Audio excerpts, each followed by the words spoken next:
Seigneur Jésus, merci pour ta présence. Merci pour ta grâce. Parle-moi. Change-moi. Prie après moi, parle-moi. Change-moi. Transforme ma vie. Je veux t'écouter. J'aime quand tu parles. J'aime quand tu peux parler. J'aime quand tu touches mon cœur par ta parole. Transforme-moi au nom de Jésus-Christ. Amen. Quelqu'un peut acclamer très fort pour le roi des rois.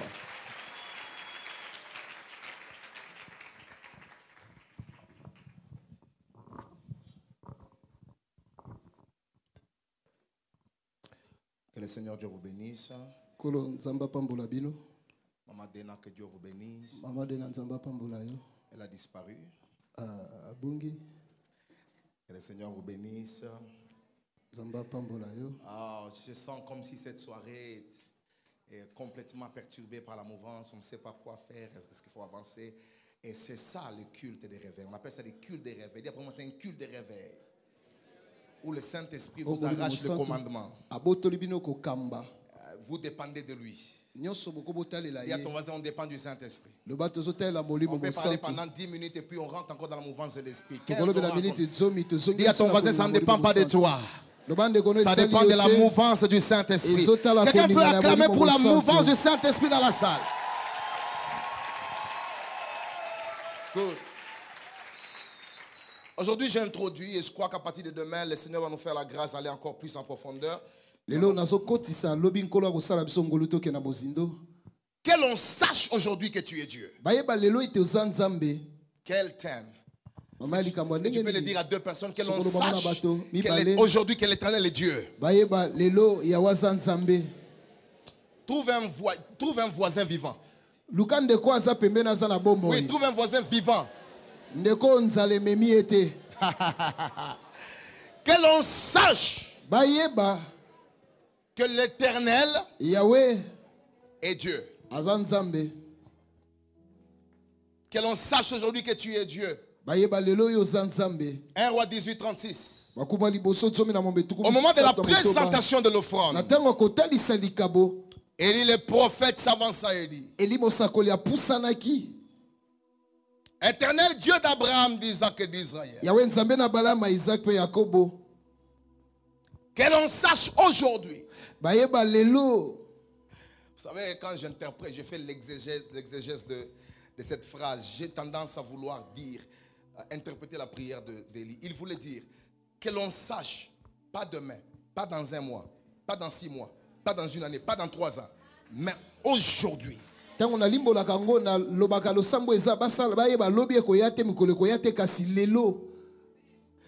notre terme, il voulait dire, je ne veux pas que, Seigneur, que tu gardes toujours les révélations du passé que tu as faites, mais je voulais aujourd'hui que ce soit une actualité. Il dit aujourd'hui que l'on sache que tu es Dieu en Israël. Et que je suis ton serviteur. Et que je fais toutes ces choses par ta parole.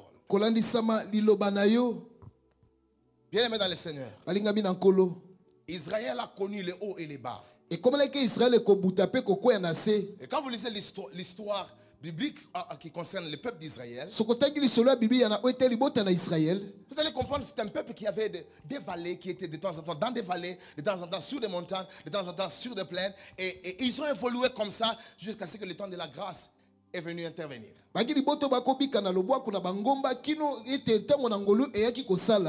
Mais si nous devons circonscrire le contexte de ce texte, ou dans quelle dimension cet homme de Dieu est en train de prier, dans quel contexte il parle, nous serons obligés de citer un certain nombre de choses.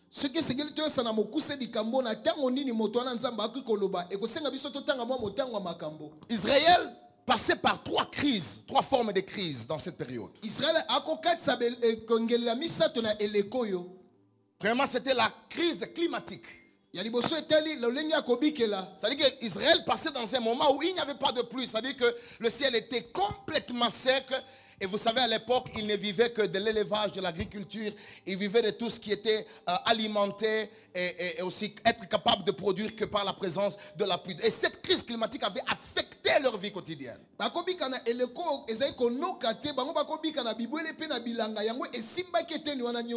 Et cette crise climatique a vraiment battu son plein jusqu'au point où les gens mouraient. Et non pas seulement qu'il y avait une crise climatique, mais il y avait aussi ce qu'on appelle une crise spirituelle.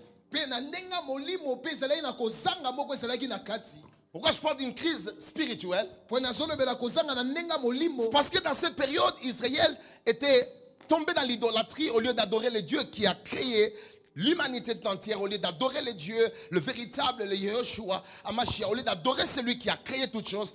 Israël s'est retrouvé en train d'adorer Baal. C'est-à-dire qu'il y a eu une crise spirituelle dans leur relation avec Dieu.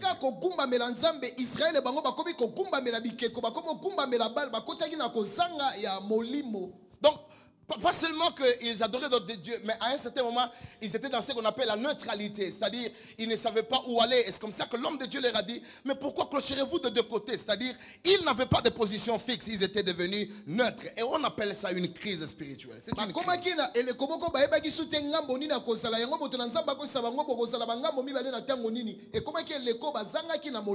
Et la troisième crise qui a frappé Israël dans cette période, c'était ce qu'on appelle la crise économique matérielle. C'était une crise économique. C'est-à-dire que toute leur économie, l'économie d'Israël était totalement par terre et le peuple ne se retrouvait plus.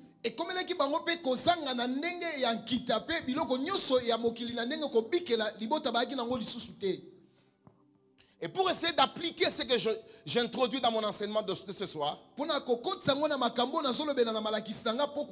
c'est presque la même période dans laquelle nous vivons.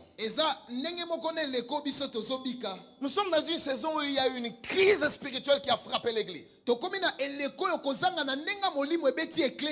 Une crise spirituelle qui a frappé les nations. Les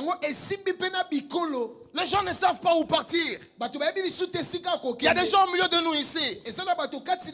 Certains viennent à l'église par influence.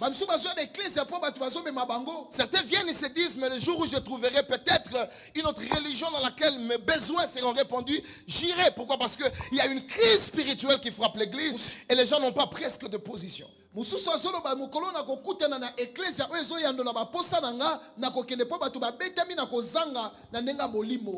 Et n'en parlons même pas de la crise économique.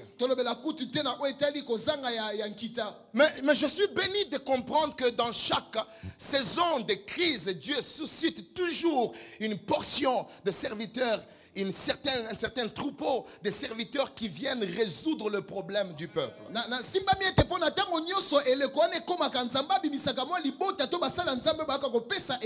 Je n'ai point vu une crise dans la Bible qui n'a pas poussé Dieu à susciter un serviteur vivant. Chaque crise était sujet toujours d'un serviteur véritable avec les compétences suffisantes pour fixer la question. Je viens prophétiser que le serviteur dont je parle, ce n'est pas seulement moi, mais c'est tout celui qui est dans la nouvelle alliance. La Bible dit nous sommes un royaume de sacrificateurs. En d'autres termes, Dieu fait de toi une réponse à la question de cette crise qui frappe l'église et qui frappe notre nation. Regardez l'église. C'est à cause d'Élie que toutes ces crises ici ont été fixées. Élie a servi comme un point de contact entre le divin et l'humain. C'est par lui que le divin a agi ce jour-là à la montagne. Je déclare qu'avant qu'on quitte cette réunion, tu seras le point de contact entre le divin et le naturel. Non, je parlais à une femme. Je parlais à un homme. Je disais que tu seras le point de contact entre le divin et le naturel. Là où les gens ne voient pas le surnaturel, là où les gens ne voient pas le divin, ta présence à toi sera un point de contact. Que celui qui me dit Amen, j'avance. Pendant que je parle ici, je sais que dans ta famille, il y a une crise émotionnelle. Il y a une crise spirituelle. Mais toi, tu es l'Élie que le Seigneur est sur le point de susciter. Celui qui me dit Amen, Dieu fait de lui un point de contact. Papa, non pas seulement ça. Était Élie l'élément qui a déclenché la manifestation de Dieu. Il était l'élément qui a provoqué la manifestation de Dieu. Je suis conscient qu'il y a des réalités contraires à ta foi, des réalités contraires à ce que tu attends dans ta vie. Mais je déclare que Dieu m'a envoyé ce soir comme un prototype d'Élie pour provoquer une nouvelle mouvance dans ta vie qui va affecter ta vie dans une nouvelle dimension de gloire. Et c'est ce serviteur aussi qui a ramené le cœur du peuple vers Dieu. Nous n'avons pas besoin seulement des serviteurs qui provoquent la bénédiction de Dieu. Nous avons besoin des serviteurs qui, par leur ministère, peuvent ramener le cœur de plusieurs vers le Seigneur. Nous ne gênons pas seulement pour que Dieu puisse résoudre nos problèmes. Mais nous gênons aussi et prions pour se remettre entre les mains de Dieu comme des instruments qui peuvent aussi conduire plusieurs au salut.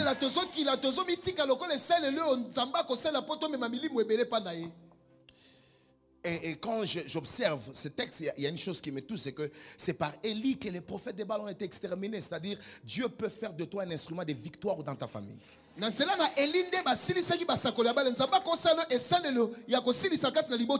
celui qui croit en cette parole acclame d'abord pour Jésus. Celui qui a la foi en cette parole acclame très fort pour le roi de rois.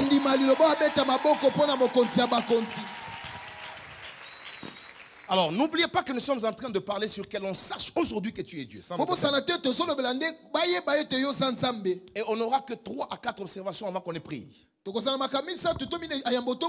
sur cette prière, parce que c'est une prière. Vous devez savoir une chose avant que je ne donne les révélations au sujet de cette prière.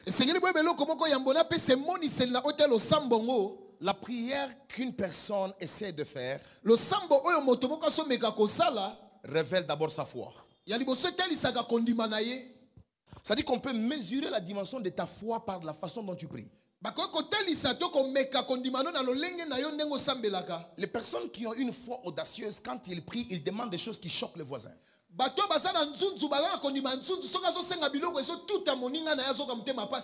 C'est-à-dire que nous pouvons mesurer la foi d'une personne quand il prie dans l'église. Et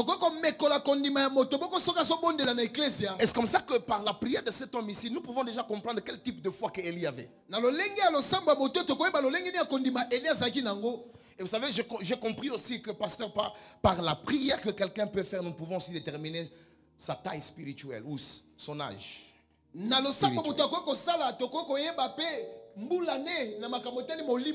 Parce que les personnes matures, quand ils prient, en fait, ils prient sous les traces de la parole. Et l'âge spirituel est mesuré aussi par la dimension de la prière que la personne fait.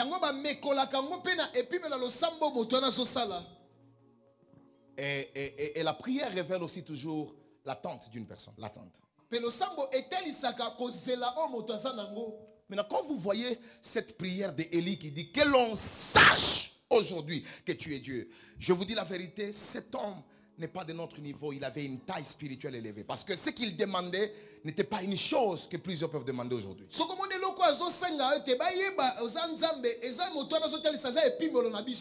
Il ne demandait pas une chose imaginaire. Il a demandé que tous les prophètes aient à la montagne et que celui qui a le vrai Dieu, qu'il prie afin que ce Dieu la réponde par le feu. Pas un fait imaginaire, pas un fait spirituel, mais un fait que tout le monde pouvait voir avec les deux yeux.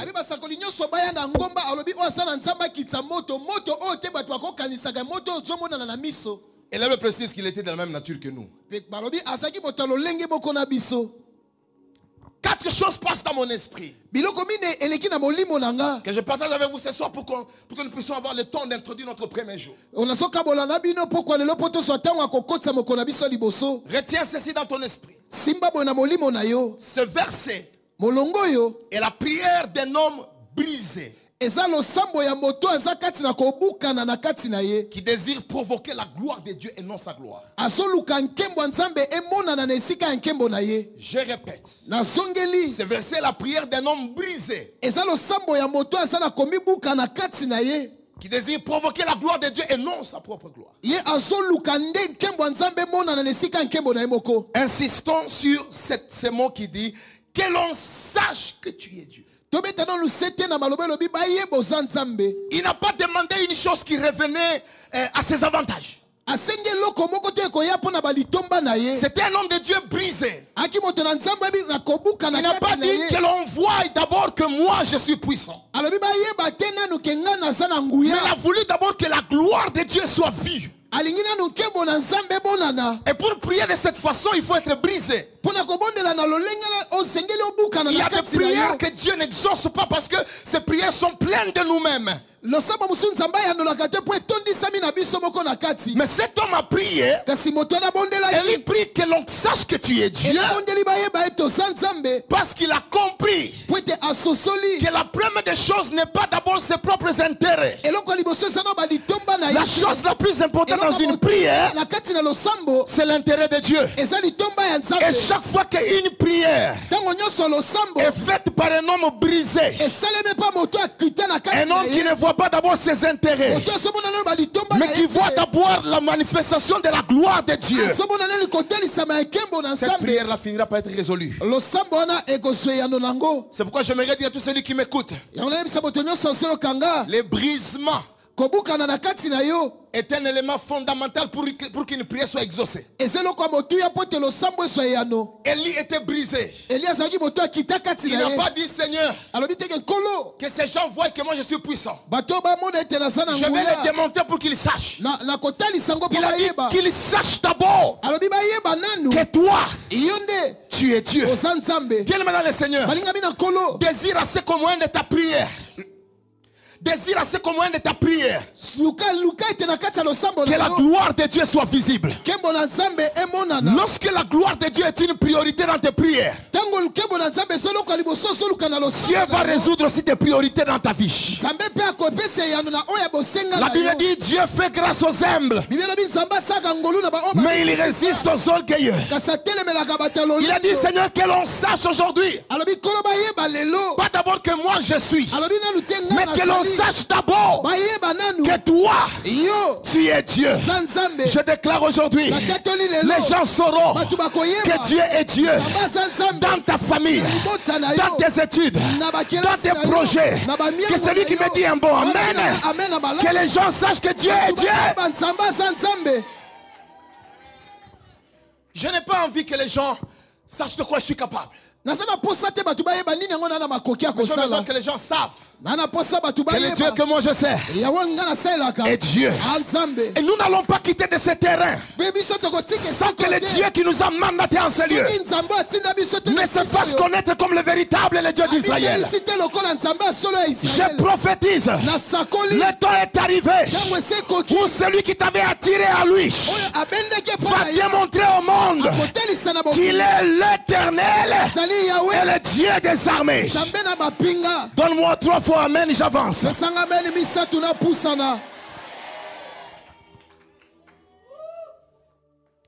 Et Jacques 4:3 dit vous demandez et vous ne recevez pas parce que vous demandez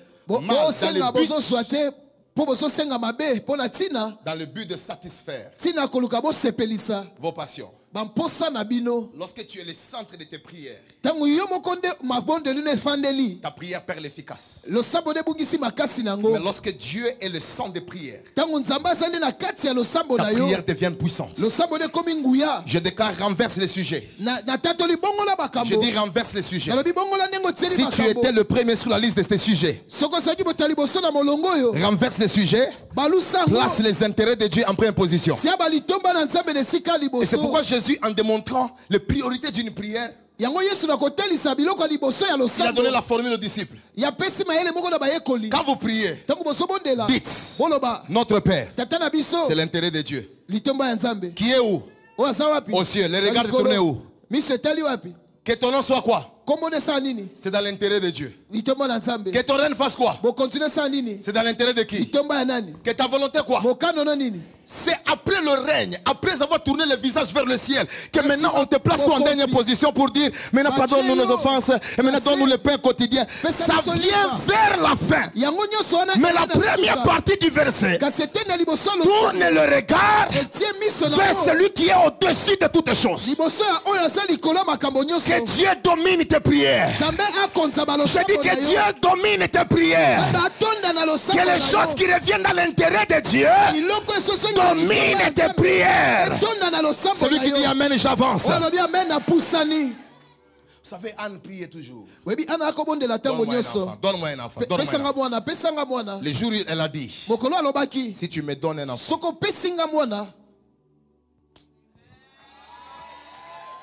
je vais te l'offrir. Quand Dieu a vu l'intérêt, il a vu sa gloire, il a prouvé à Pénina qu'il était l'Éternel qui donnait les enfants. Je déclare aujourd'hui, sois effacé dans tes prières. Je dis sois effacé dans tes prières. Laisse que les intérêts de Dieu soient en première position et la manifestation sera visible. Celui qui me dit Amen, que la gloire de Dieu arrive là où il est. Deuxième chose, j'aime cette parole. Ce verset est la prière d'un homme qui désire et recherche la révélation de Dieu. Ça, c'est une prière d'un homme qui cherche la révélation de Dieu. Voilà.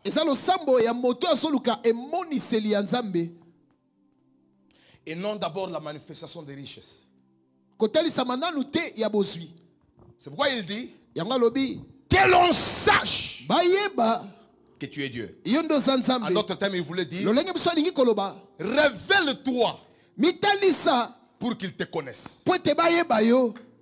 C'est ce qu'il voulait dire. Il veut dire Seigneur, ces gens sont en train de flotter entre Baal et toi parce qu'ils ne te connaissent pas. Je te prie pour que tu te révèles afin qu'ils te connaissent.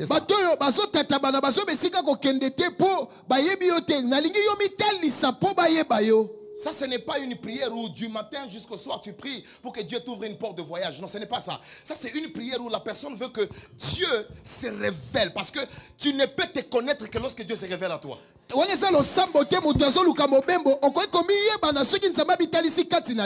révélation de ta propre personne et de ta propre identité est liée à la révélation de celui qui t'a appelé. C'est lorsque Dieu s'est révélé à Moïse que Moïse a découvert qu'il était libérateur. Vous ne saurez jamais opérer dans votre mandat si Dieu ne s'est jamais révélé à vous individuellement. Jamais. Il y a une différence lorsqu'un ministère marche avec une révélation d'une autre personne et lorsqu'un ministère marche avec une révélation personnelle qu'on a eue dans une chambre secrète.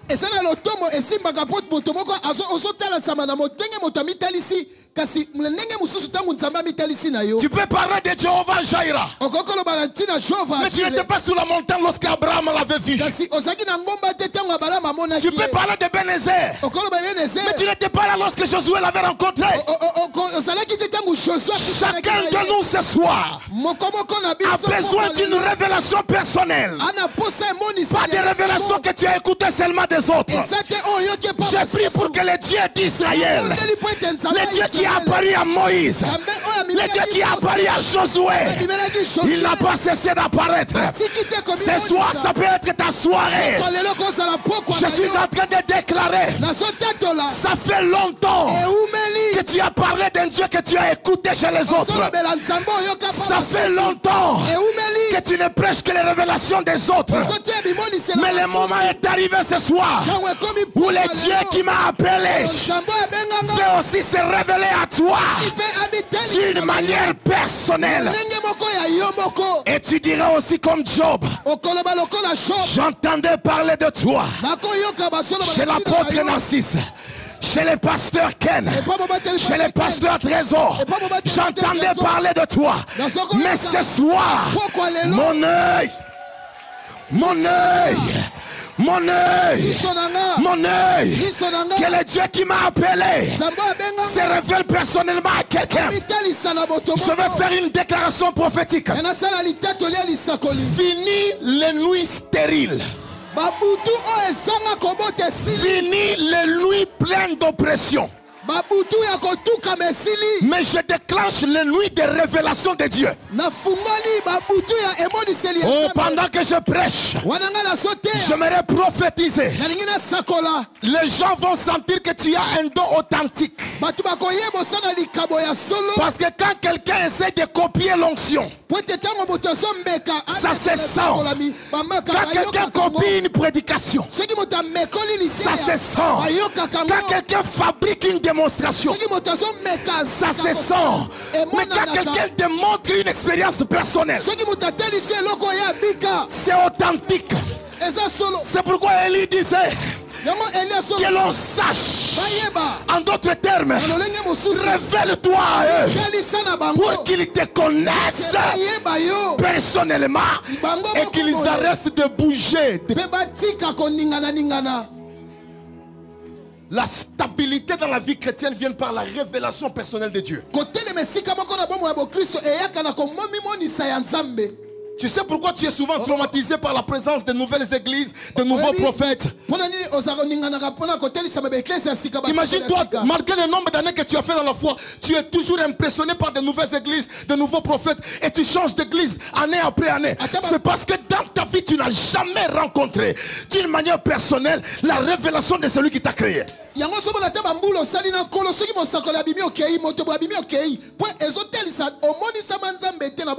vais choquer quelqu'un. Regardez. Regardez ce qui se passe. Tu ne peux pas être le fondement d'une chose géante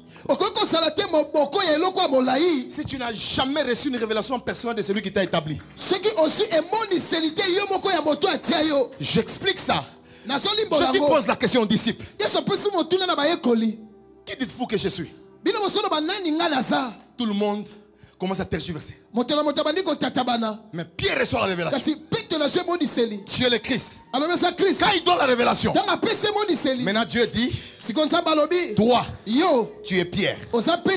Et sur cette pierre, il devient le fondement d'une chose efficace, d'une chose qu'on ne peut pas arrêter.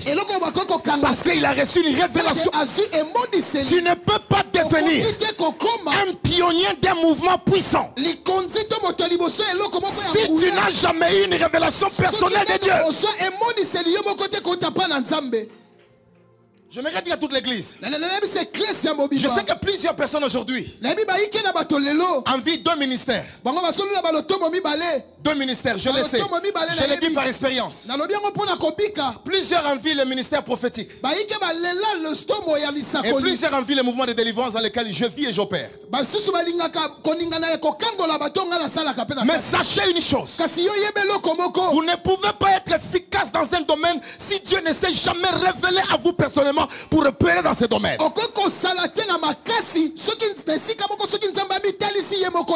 Dieu m'a appelé à un ministère de feu.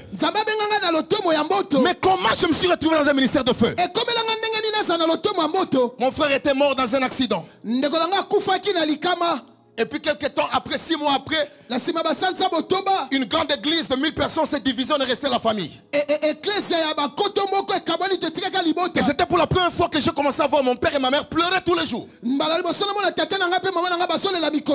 n'ai pas pu supporter le voir pleurer. Et j'étais encore élève. J'ai décidé de prendre mon sac, mon uniforme et quelques habits. Je suis allé me réfugier à l'église. Et j'ai dormi au niveau de la chair. J'ai fait 3 mois et je n'avais qu'une seule prière. Dieu, j'aimerais savoir si celui que mon père prêche réellement existe. Comment as-tu permis la mort de mon frère et toutes ces choses? Si vraiment tu es le véritable, je suis fatigué d'écouter ce qu'ils disent à l'église. J'aimerais que tu m'utilises pour que j'aille essuyer leurs larmes. C'est 3 mois après à l'église, dans une nuit où je dormais, j'ai vu une flamme qui est apparue. Une voix m'a dit, parce que tu m'as cherché, tu marcheras avec moi comme un Dieu de feu. C'est depuis ces jours-là que mon ministère de délivrance a commencé à se manifester. Que tu le veuilles ou pas, que tu sois contre moi ou pas, s'il y a un démon ici, le Dieu que j'avais rencontré dans le secret, je prie pour que le même réveil touche les gens dans cet endroit. Arrête d'être dans le mouvement des autres. Est-ce que tu connais le Dieu que tu pries?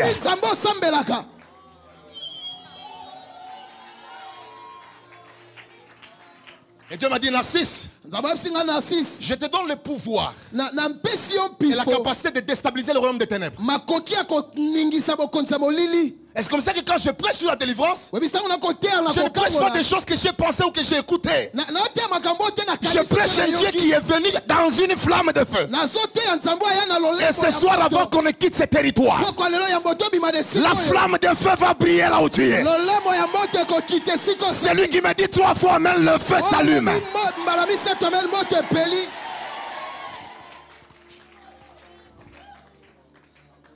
Je désire que Dieu se révèle à quelqu'un ce soir. Maman, une vie chrétienne avec une révélation personnelle de Dieu est formidable. Tu sais pourquoi tu dis, je ne sais pas si Dieu existe? Tu sais pourquoi tu dis ça? C'est parce que tu n'as pas encore la révélation exacte. C'est celui qui t'a appelé. Mais je déclare, même au niveau de l'Isanga, le Dieu que moi je prie agit à distance. Dieu va se révéler à tout le monde ici. Dans la soirée d'aujourd'hui, vous aurez des rêves en cascade. Des rêves dans lesquels Dieu va vous donner des phrases et des mots. Et parce que j'ai compris, dans le domaine de la révélation, Dieu ne parle pas beaucoup. Dieu vous donne 1 ou 2 phrases. Mais ces 2 phrases deviennent la provision de toute une destinée.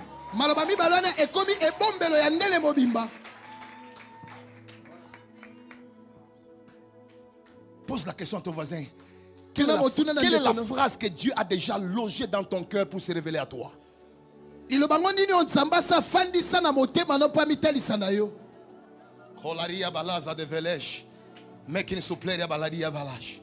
Je sens que dans cette salle ici, parce que je sens de mon côté droit, de mon côté gauche ici, une atmosphère terrible de visitation surnaturelle.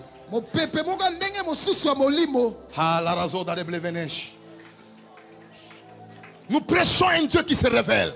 Je refuse d'être dans le tralala. Je refuse d'être dans un ministère qui est motivé par les photos que je vois sur Facebook.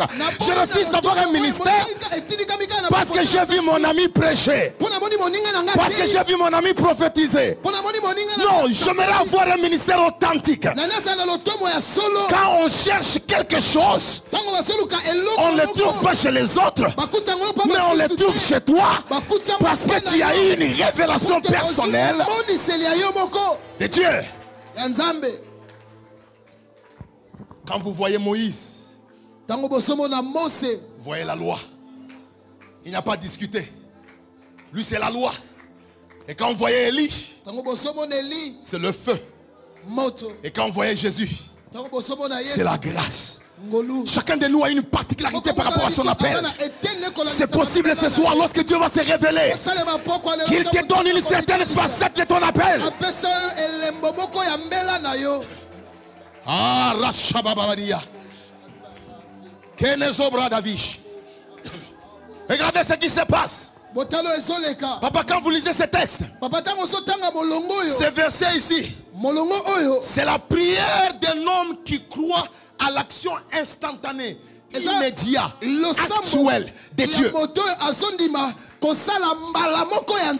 C'est la prière d'un homme qui croit à l'action instantanée, immédiat, actuel de Dieu.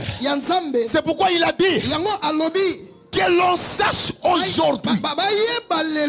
En d'autres termes, il ne priait pas pour demain. Il ne priait pas pour le mois qui suivra. Il priait pour que le Dieu en qui il croit soit instantané. Je déclare aujourd'hui, fini les dieux du passé. Je dis fini les expériences seulement du passé. Oh, quand j'avais donné ma vie à Christ, j'ai prophétisé non, fini les choses du passé. Mais je déclare à partir d'aujourd'hui, tu reçois un Dieu instantané. Pendant que je parle, les kystes vont commencer à disparaître.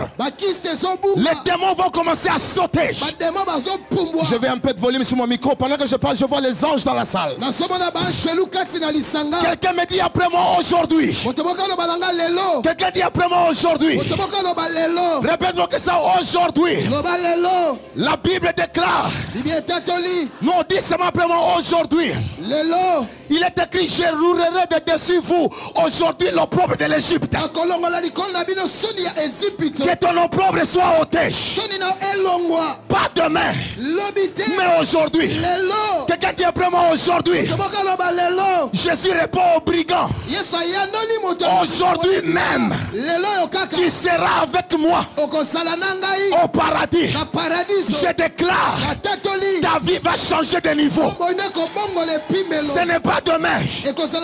Aujourd'hui, celui qui me dit aujourd'hui j'avance. Jésus-Christ est le même. Hier, aujourd'hui, je déclare, on verra les signes de ton Dieu aujourd'hui.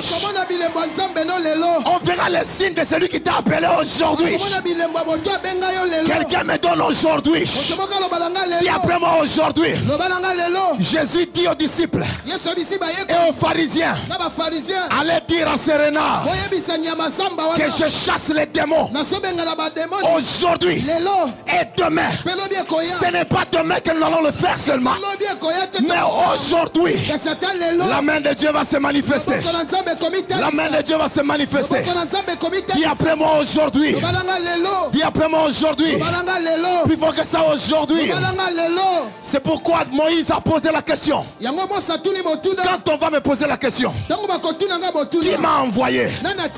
Dieu va lui dire, tu leur diras, celui qui suis m'a fait quoi? Pas celui qui était, pas celui qui sera.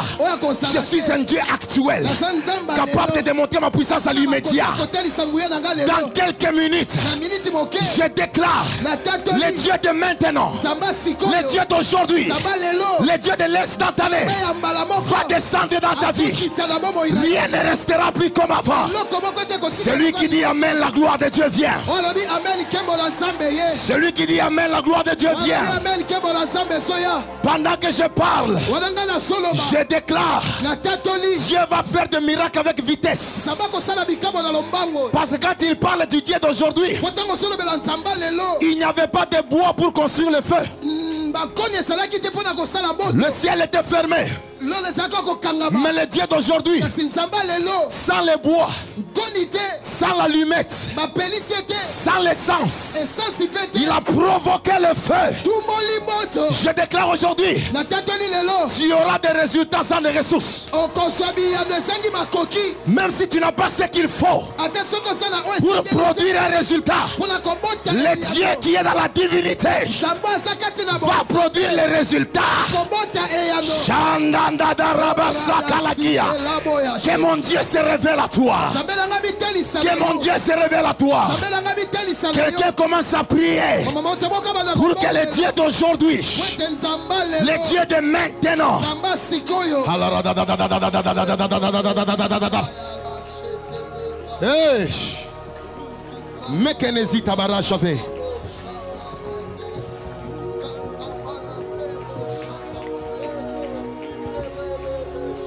Les dieux d'aujourd'hui. Que l'on sache aujourd'hui. Pas demain, mais maintenant. Que l'on sache.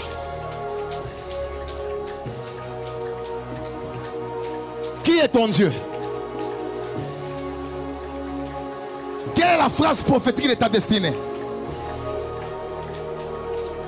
Aha. Quel est le mot prophétique de ta destinée?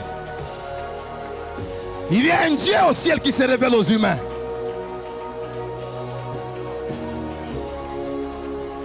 Il y a un Dieu réel au ciel qui se révèle aux humains.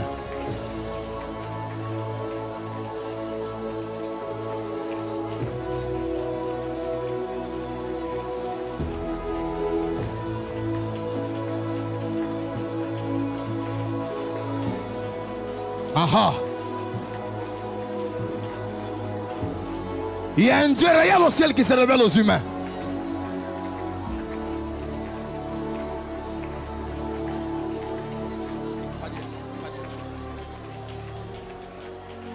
Le Saint-Esprit est là. Le Saint-Esprit est là. Le Saint-Esprit est là. The Holy Ghost is here. The Holy Ghost is here. The Holy Ghost is here. Yes, I believe.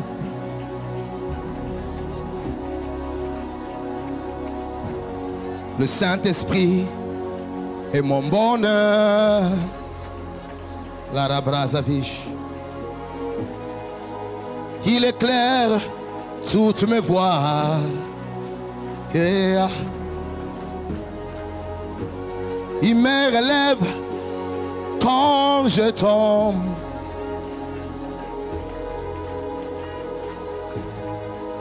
Il éclaire toutes mes voies. Oh, ah. Je désire à présent te voir et te toucher pour célébrer notre intimité et notre amitié. Je désire à présent te voir.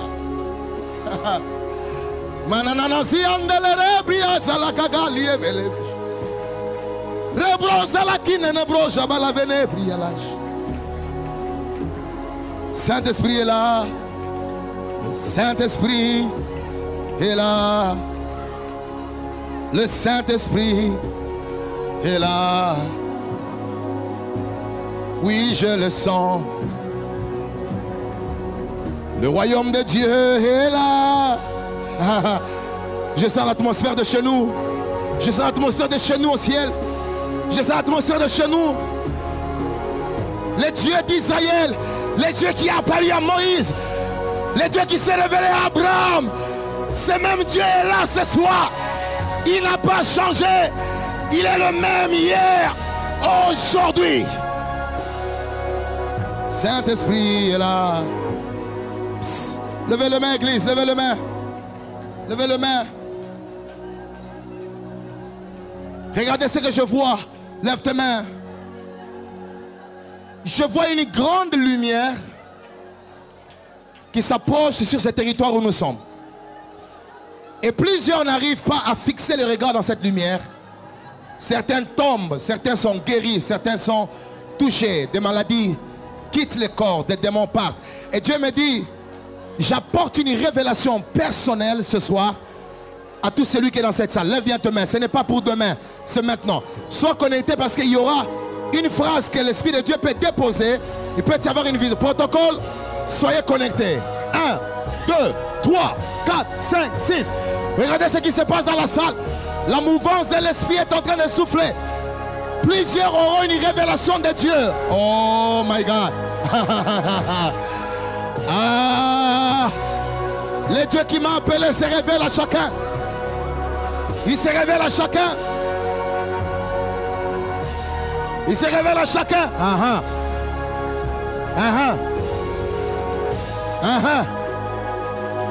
Il se révèle à chacun. Il se révèle à chacun. Là où tu es, il y a un Dieu qui se révèle. Il y a un Dieu qui se révèle. Il y a un Dieu qui se révèle. Le Seigneur me dit, regarde à ta droite et à ta gauche. Il y a des gens qui sentent le feu dans leurs mains. Pourquoi? Parce que je suis pour eux un Dieu de délivrance. Et le Seigneur me dit, vous allez le voir dans quelques minutes. Il y a des gens qui ne vont pas supporter le feu dans leurs mains. Et au niveau de leurs jambes, il est le Dieu de la délivrance. Le Dieu de la délivrance. Le Dieu de la délivrance. Il est aussi ton Dieu. Pas seulement ça. Il est le Dieu aussi des guérisons. Des guérisons pour plusieurs. Des guérisons. Un Dieu qui enlève l'opprobre. L'opprobre dans les familles. L'opprobre. Chacun de nous reçoit sa visitation et son apparition. Ouais. Ouais. Dieu se révèle de différentes manières. De différentes manières. Ouais, certains ne pourront pas supporter, ils tombent. Certains seront ivres. Certains vont commencer à parler une nouvelle langue. D'autres vont voir des visions. Dieu se révèle dans des dimensions diverses. Regardez ce qui est en train de se passer. C'est une soirée de révélation personnelle de la part de Dieu face à plusieurs personnes. Oh my Jesus. Est-ce que tu peux laisser Dieu se révéler à toi? Protocole, je vous demanderai de gérer les gens d'abord là où, à partir de là où l'Esprit de Dieu les saisit. Parce que j'ai besoin de voir le mouvement de l'Esprit là où ils sont. Gérez les gens à partir de là où ils tombent. Gérez-le.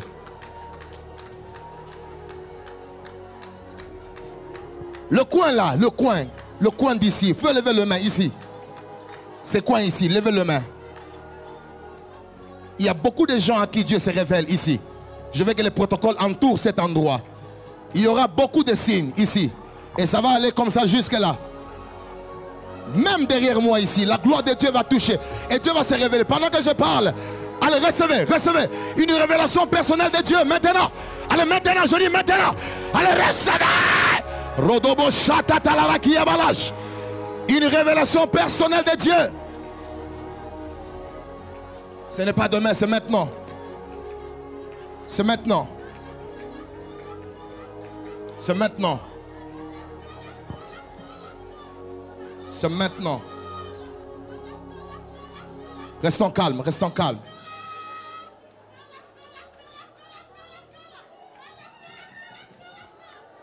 Essaye d'écouter l'Esprit. Essaye de laisser ton cœur recevoir une révélation aussi personnelle de Dieu.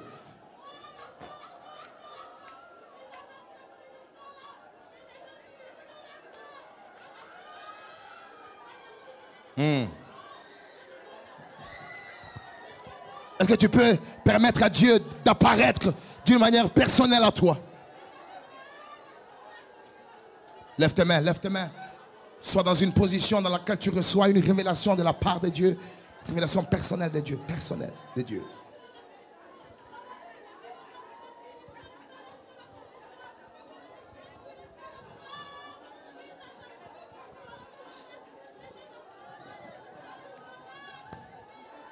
La différence entre toi et les autres, c'est la révélation du Dieu que tu as.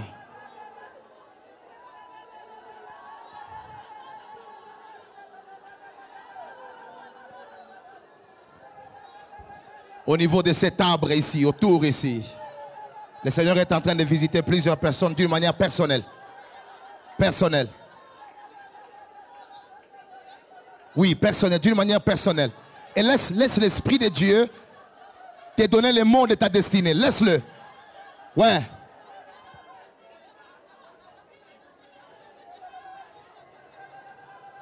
Un Dieu vivant avec des signes authentiques.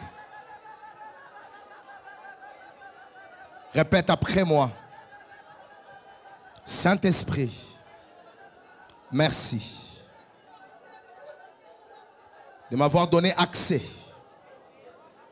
à une nouvelle dimension de ta révélation. Et cette semaine, Je te vivrai. Je te toucherai. Je vais expérimenter des choses hors du commun. Merci pour la grâce. Merci pour la révélation. Merci pour la soif que tu viens de restaurer dans mon esprit. Au nom de Jésus. Acclame très fort pour le roi. Et je voudrais exhorter l'Église. À partir de demain, nous allons couler puissamment dans les services. La meilleure façon d'expérimenter la gloire de Dieu, c'est de venir avec une grande expectation, une grande attente. Prépare ton cœur, pas seulement que Dieu va toucher les gens matériellement, physiquement, mais je vous dis, il y a des vies spirituelles qui sont en train de connaître déjà à partir de ce soir des ascensions. Une ascension hors du commun. Si tu as reçu une phrase personnelle dans ton cœur, écris-les quelque part.